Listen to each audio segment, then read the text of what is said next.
Ladies and gentlemen, I did a segment on this on the nuclear proliferation or the nuclear confrontation and stock market crash channel.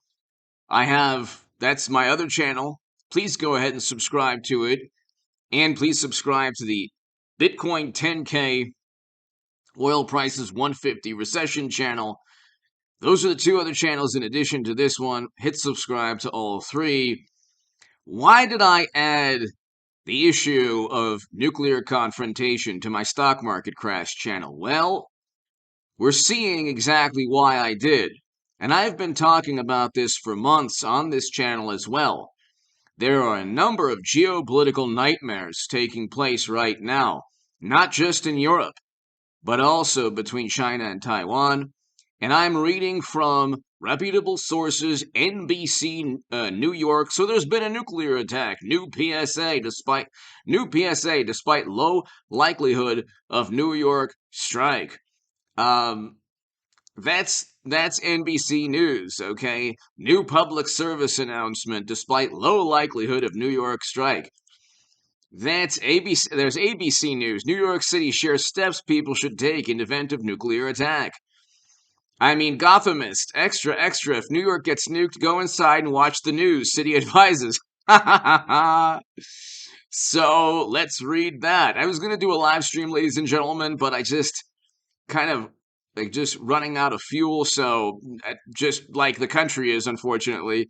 But I should have a live stream tomorrow again. At like around 9 p.m., so be here. But ladies and gentlemen, extra, extra, if New York gets nuked, go inside and watch the news. So it's all over. I'm abiding by YouTube policies. If there's a human reviewer, it's all over the news, NBC News, ABC News, the Gothamist. But here, the New York Office of Emergency Management has released the new PSA advising New Yorkers on what to do if we get nuked. Go inside, close the door, watch the news, and shower if you get any fallout dust on you. uh, you know, here's the issue with this public service announcement. Okay, it is a direct result of President Mashed Potato Brains and his foreign policy. We have a country and a world that cares more about Trump's tweets, his personality, how he is a menace to democracy going on 2 years after he left office, than actual nuclear annihilation, which is a possibility, the same sword of Damocles hanging over the United States and every other country in the world, is still there from the moment from Hiroshima and Nagasaki until today, ladies and gentlemen. We face the end of the planet, end of existence, and we learned this during the Cold War. If you were born, if you remember what life was like before the Berlin Wall fell in 1989, you understand that Facebook ads, how the way Democrats and never Trumpers tried to recreate the Cold War because of Facebook ads, because James Clapper and John Brennan and Comey and Strzok and McCabe said that Trump could have been installed by the Kremlin. You realize that it's such nonsense. And they said that Trump was harmful and that he was dangerous to the world. It's like, no, the reaction, the apoplectic, hysterical, completely over-the-top reaction to Trump's words, his Twitter account, has overshadowed the real threat of nuclear Armageddon. And I talked about this in the nuclear confrontation and stock market crash channel. Think of everything that media and the intelligence community and the adults in the room have said for the past 20 or even 50 years, okay? Or 60 years. You can look. Gulf of Tonkin? No, sorry. Bay of Pigs, Gulf of Tonkin, WMD, Clinton winning in a landslide, then Facebook ads. Have they been right about anything? The wonderful intel chiefs, has media, have Hollywood directors been on the right side of history, ladies and gentlemen? Generally, they haven't. You have people that want to focus on unimportant issues like Trump throwing his dinner at the wall or Trump trying to overthrow democracy. It's like, no, you have pushed for a new Cold War. And you've done so because in 2016, my writing in The Hill, the Huffington Post Salon, for example, on this channel, I said Clinton would lose to Trump. Just like I said the stock market was going to crash in September of 2021. Go watch the segments below in the description section. I was accurate and I predicted the economic downturn, and I was published in the Federalist. And I told the world that this would take place. Now, I'm telling you, I don't think that there's going to be the end of the world because of nuclear annihilation, because I can't imagine it, even though I'm talking about it, but we're getting closer to that possibility. You're provoking a country that has the most nuclear armament. And the entire planet is sanctioning a country and doing everything possible to, I mean, yes, it's wrong that they invaded their neighbor. Absolutely. I agree with that. However, there should have been an emphasis on peace negotiations.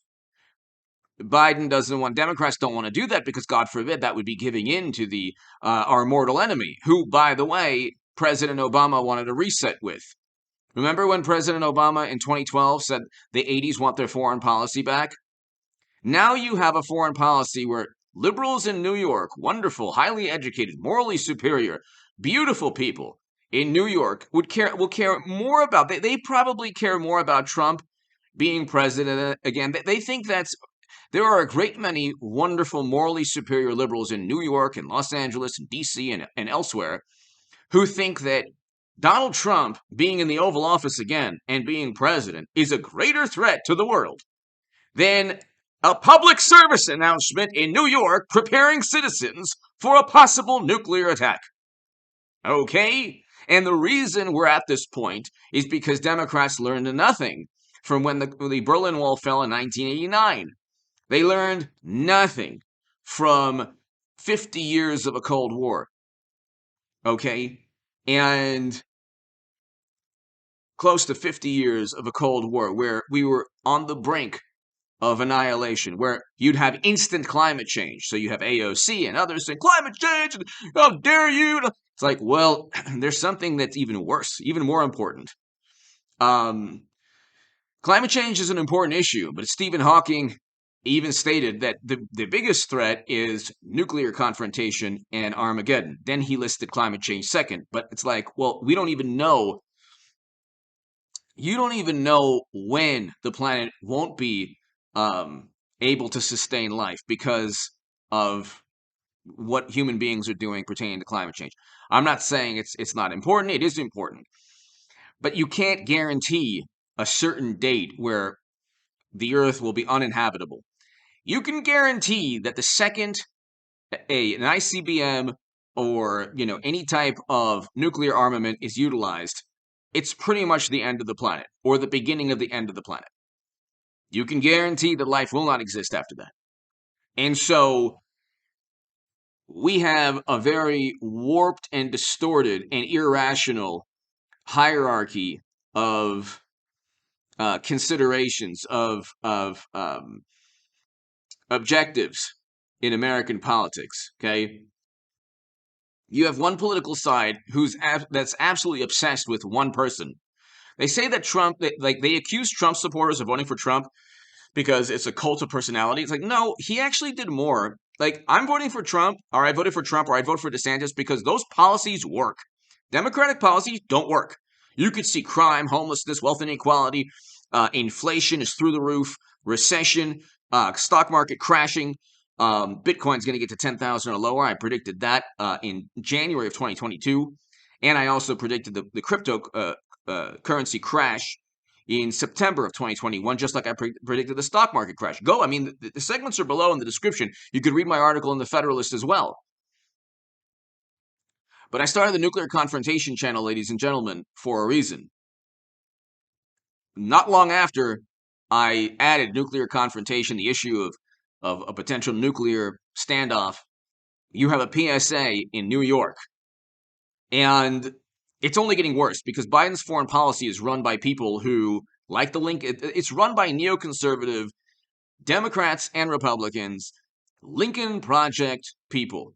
They view the world like it's this Dungeons and Dragons or Stratego board game. Everything's like this role playing game to them. They don't see the consequences of their failed policies. They've destabilized every country from the Middle East, Libya, to you can just look. I don't want to get into it right now because I'll go into many different tangents. But you have a situation, ladies and gentlemen, where people are focused on the wrong things. And the hierarchy of concerns is completely warped and distorted. We should be focused on preventing nuclear Armageddon. Instead, you have a PSA in New York that I don't think, wonderful, highly educated liberals are really afraid of or concerned with. They're more horrified by Trump and testimony that says he threw his dinner at the wall than Biden's foreign policy leading to an increased risk, increased level of nuclear conflict. Anyway, give me your thoughts below. Hit subscribe. And that's exactly why I voted for Trump in 2 years ago. And I thought Bernie Sanders would be different, but he actually votes alongside the Lincoln Project. Lincoln Project and Bernie Sanders are on the same political side. They all vote Democrat. And the Democratic Party is run by people who are now pushing the same failed interventions, regime changes, foreign policy that we had with Bush, Cheney, and Rumsfeld. Although this reincarnation is now more socially liberal, but the same flawed and failed foreign policy mentality. But anyway, hit subscribe to this channel right now. Hit subscribe to the Nuclear Confrontation and Stock Market Crash channel right now. I'll have a live stream tomorrow to my new Patreons. Thank you. If you want to support my work, my Patreon is below. And if you want to give a super thanks to this segment, my super thanks is below. Thank you.